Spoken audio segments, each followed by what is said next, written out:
Hello, pup parents, and welcome to today's episode of the Perfect Pup Podcast. My name is Devin.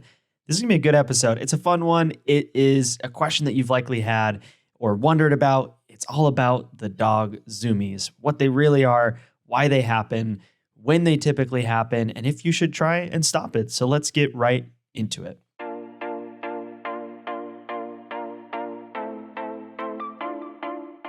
When we talk about the Zoomies, this is what it means. You've probably experienced this. Your dog or puppy, it can happen to dogs of any age, but it's more common in puppies.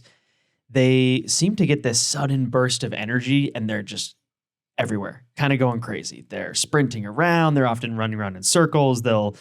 If you try and engage with them, they'll run one way and run back another way. And they're going crazy, for lack of a better word, and just running around and zooming around everywhere.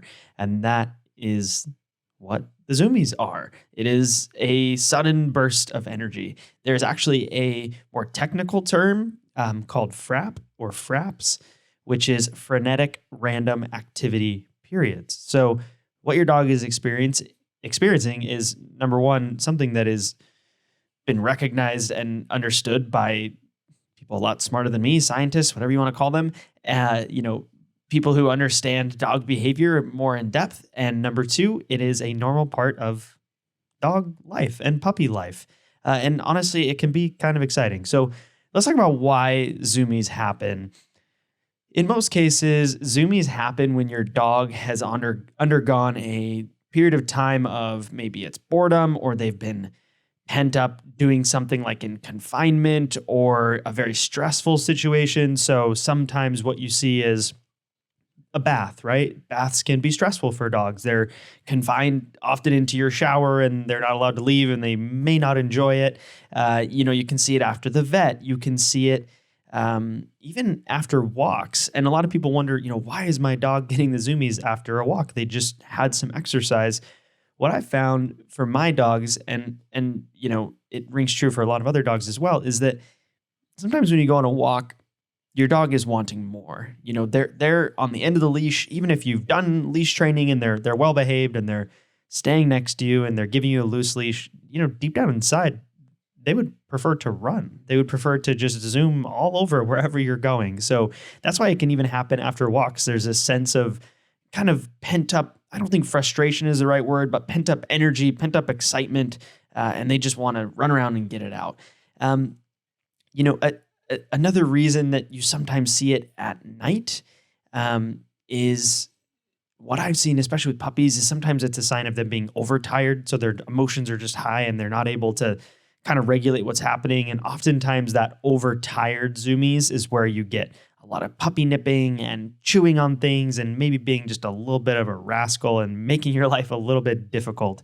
And that's, again, those are kind of some of the times that you'll see the Zoomies happen. Do you need some extra help getting your dog's attention during training? You need Pupford's training treats. They're made with 3 ingredients or less, have less than 1 kcal per treat, and you get over 475 treats per bag. Head to pupford.com/treats to save up to 15% off your next order. One point to emphasize here about, a lot of people will start wondering, what should I do when my dog has the Zoomies? And I think in most cases, it's best if if your situation allows it, if you have the space for it, if your dog isn't running into things and breaking them or causing issues, let them get their energy out. In my personal opinion, if my dog wants to go on a high energy spree where they're running back and forth in my house and wanting to play with me and wanting to engage and those types of things, great. I'm going to lean into that because ultimately, I would prefer for them to get that energy out. I would prefer for them to have that outlet and be able to run around and do enjoyable things. Of course, depending on the size of your house or apartment, it may be more limiting. So just be careful. And I think this generally just goes back to puppy proofing and dog proofing your home and understanding that anything that can get knocked over probably will. Anything that can be eaten or chewed on by your dog, specifically puppy, probably will. So just thinking about that and having your home set up in a way that, hey, if my dog gets the Zoomies, it's fine. That they're going to be okay, which kind of leads to the final question or final thought of how do you stop your dog from getting the Zoomies? I think the question you have to ask yourself, if you're asking, how do I stop my dog from doing the Zoomies, or when they have the Zoomies, how do I stop them?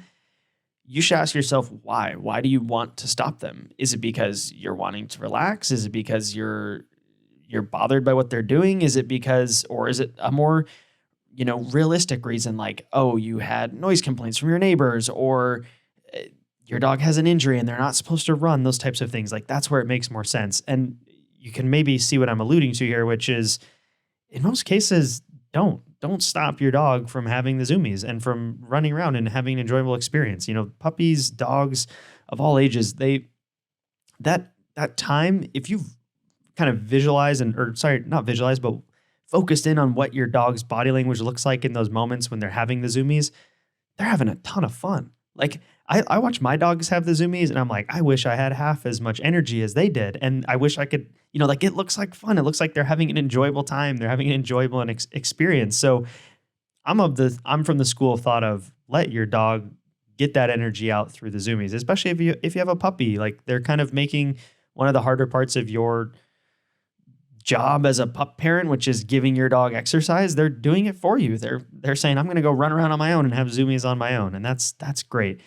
And, I want to end with one funny story, because a lot of people ask, is my puppy going to have the Zoomies forever? Is it just a puppy thing? Is it a dog thing? I have had multiple dogs, and as many of you know, I had a puggle. His name was Buddy. He just passed away in July, and he was 15 and a half when the time came that he passed away. And I'll never forget it. This was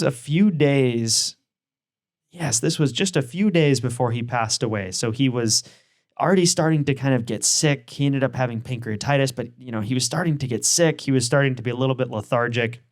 And we had come home from a bit of a trip, and they needed a bath. And we gave all three of our dogs a bath, and my wife was continuing to bathe the other two dogs, and I let Buddy out, and he was having the Zoomies. A 15-and-a-half-year-old dog was having the Zoomies. He didn't love baths, and so he was just, again, there was some stress, confinement. He was ready to just book it around the house. He was jumping up and off the bed, which he doesn't really ever do, or didn't ever do at that point. He was getting old, and he still had the Zoomies. So my advice to you, and why I want to tell you that story, is the Zoomies are going to be a part of your dog's life in one way, shape, or form. I like to just embrace it. I like to lean into it and have an enjoyable time. Take a video. It's hilarious. Like, I love it. I love watching dogs with the Zoomies. I think it's so funny. But again, just make sure that they're in an environment where they're not going to get into any trouble or have any safety issues that might pop up. So hopefully you learned something today about the dog Zoomies. Again, the more technical term is FRAPs, which is frenetic random activity periods.